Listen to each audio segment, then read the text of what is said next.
Hey, are you planning to contribute more around the house? If you're going to be this kind of wife, maybe you should just leave. I sat there, stunned, my mother-in-law's sharp words cutting through me. Her cold, piercing gaze made my stomach twist. Francisco has us. We don't need you anymore. My sister-in-law chimed in, her dismissive tone stinging. You always look exhausted, yet you barely accomplish anything. My heart pounded as I turned to my husband, my last hope for support. Francisco, don't you think your mother and sister are being unfair? I'm doing my best. But Francisco only sighed, his voice dripping with indifference. I agree with them. I'm busy with work. And if you can't handle basic chores, it's a problem. Besides. He paused for a moment before delivering the final blow. My relationship with the new part-time girl is going well. You're just extra baggage at this point. Maybe it's time for you to pack your things and find somewhere else to live.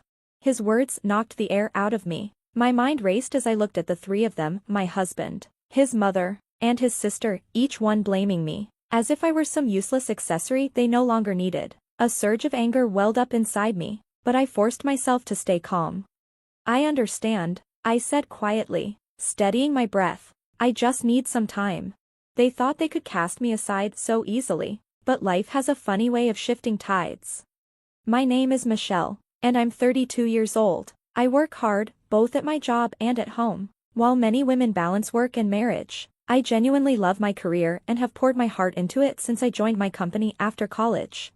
One morning, as I rushed to get ready for work, Francisco handed me a thick file stuffed with receipts and invoices. Michelle, can you take care of this? His voice had a pleading edge. You should manage the cafe's finances properly. I gave him a tired smile. Sorry, but I'm really bad at that.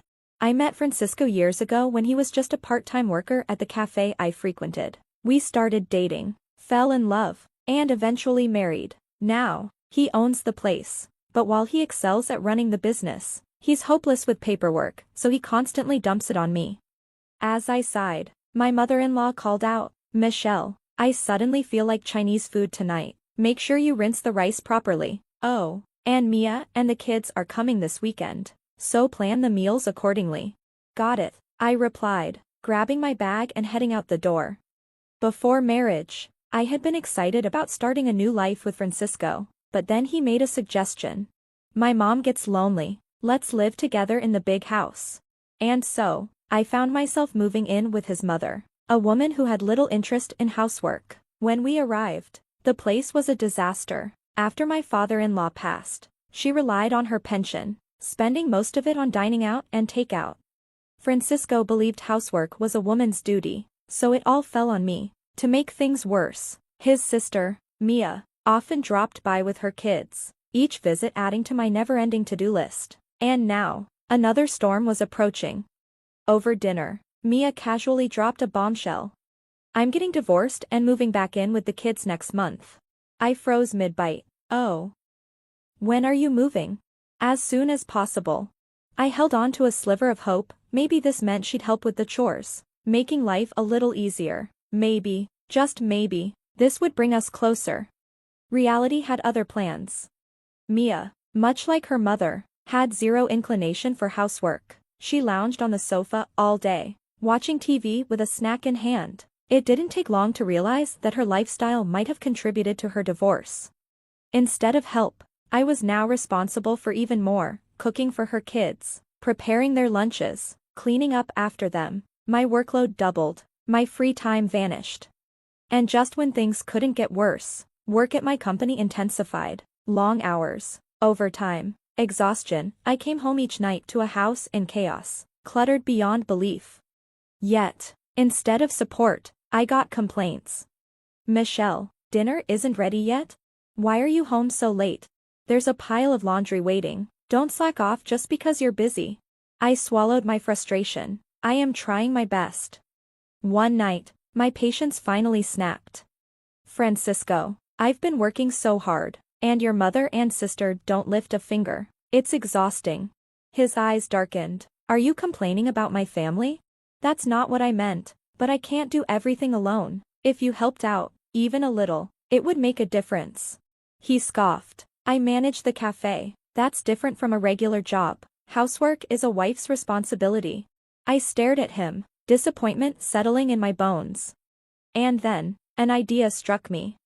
Silently, I pulled out my phone, opened my favorite online store, and started adding items to my cart. They wanted me to take care of everything? Fine, but they were in for a surprise. After completing my purchase, I went to bed with a rare sense of satisfaction. A few days later, my lifelines arrived, brand new household appliances that would transform my daily struggles into something more manageable. The latest washing machine, a cleaning robot that reached every dusty corner, and a high-tech rice cooker that prepared perfect rice with minimal effort. Each one felt like a small victory, a step toward reclaiming my time and energy. As I set up the washing machine, my mother-in-law and sister-in-law appeared, their expressions laced with surprise. "Wait, Michelle, you bought a new washing machine? The old one was still working fine, wasn't it?" I offered them a polite smile. "It was, but it took forever to finish a load. This one is much faster, which makes laundry easier." Their eyes darted around the room, landing on the cleaning robot and the sleek new kitchen appliances. "You upgraded all these?" my sister-in-law scoffed.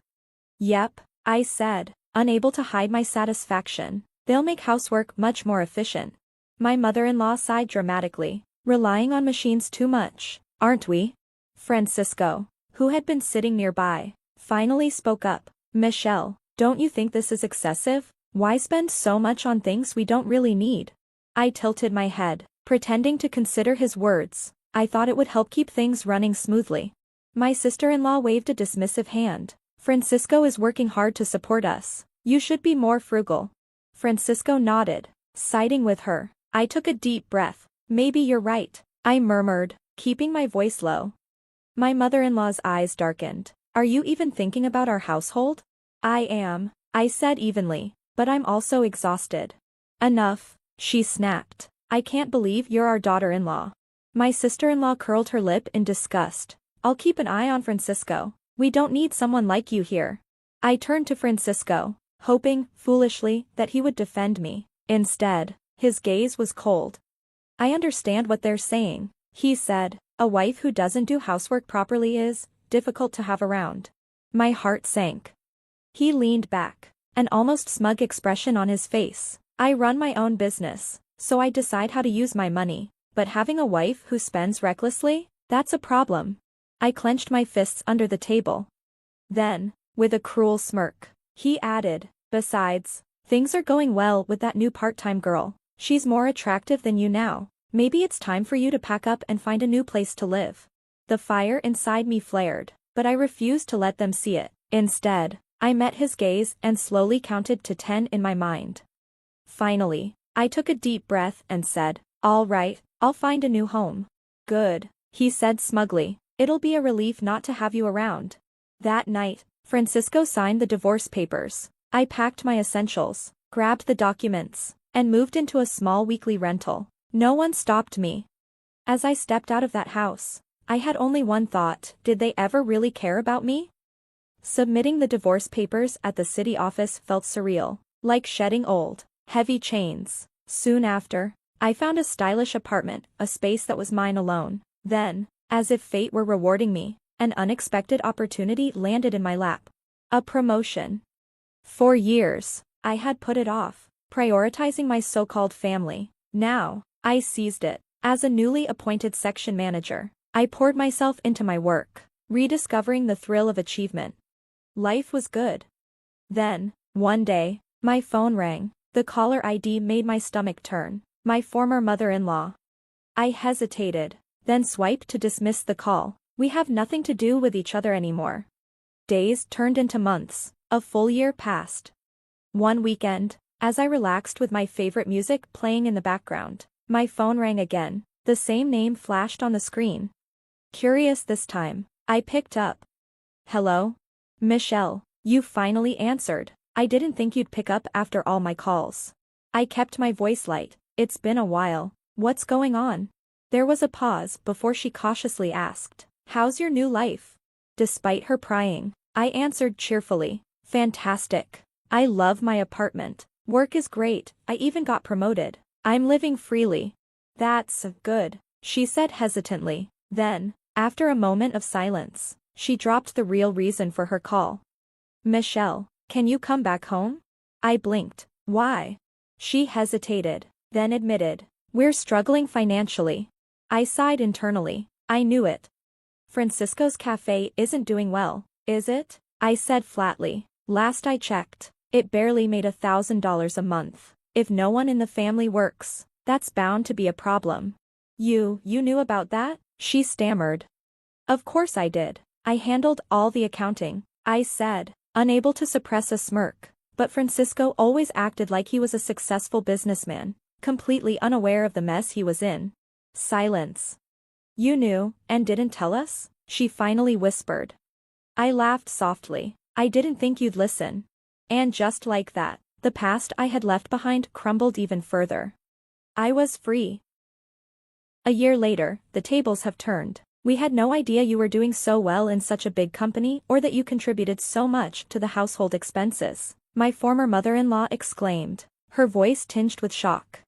I leaned back in my chair, sipping my coffee. Yeah, I contributed over $3,000 a month. That's what kept the household afloat.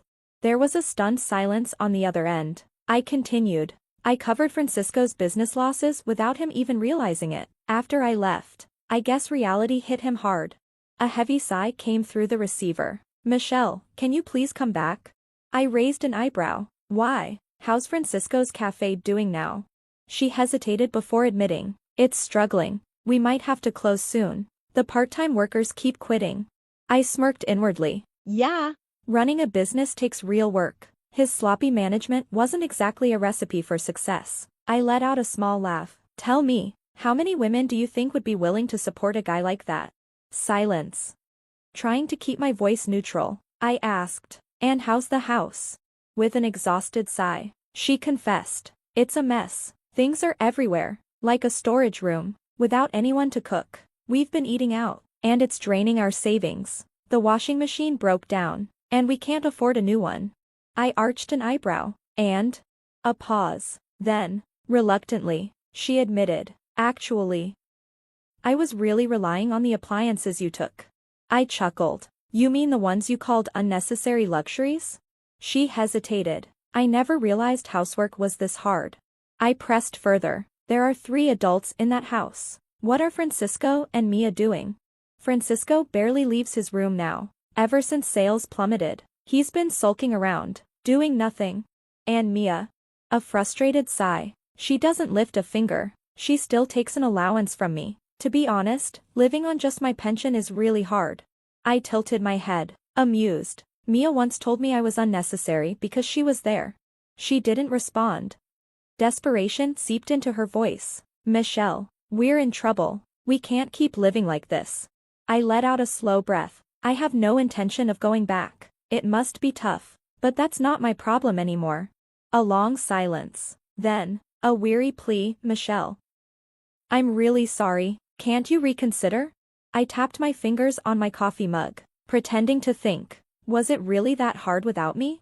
She took a deep breath. Yes. And there's an issue with the property tax. We might have to sell the house. I smiled slightly. I see. Well, I really don't want to get involved anymore. You and your family can figure it out. Without waiting for a response, I ended the call. Then, I blocked her number. As I sat in my cozy apartment, holding my favorite mug filled with rich, aromatic coffee, I gazed out the window. A genuine smile crossed my lips. I was free. A few months later, as I strolled through the city, nostalgia led me past Francisco's cafe. The once bustling space now stood eerily quiet, an empty shell of its former self. So, they really did close down. Curiosity got the best of me, and I took a detour past my former in-laws' house. A sold sign stood in front. Coincidentally, I bumped into an old neighbor. Oh, Michelle, she called out, looking delighted to see me. After a bit of small talk, she eagerly shared some gossip. They sold the house in a hurry and moved to a tiny apartment. It's awful there, constant arguments, trash piling up, the neighbors are fed up. I raised an eyebrow. Sounds rough. She sighed. Honestly, it's like they just gave up. I nodded but felt nothing. Life only gets worse when you refuse to change. As I stood there, Looking at the house where I had once been treated as an outsider, I realized something. I didn't regret leaving, not even a little. Now, my days are filled with happiness. At work, a handsome colleague recently confessed, "Michelle, I really admire your hardworking nature. We've been going on dates, and for the first time in a long while, I feel truly excited about the future. If I get married again, this time, I'll choose happiness. And I can't wait to see what's next."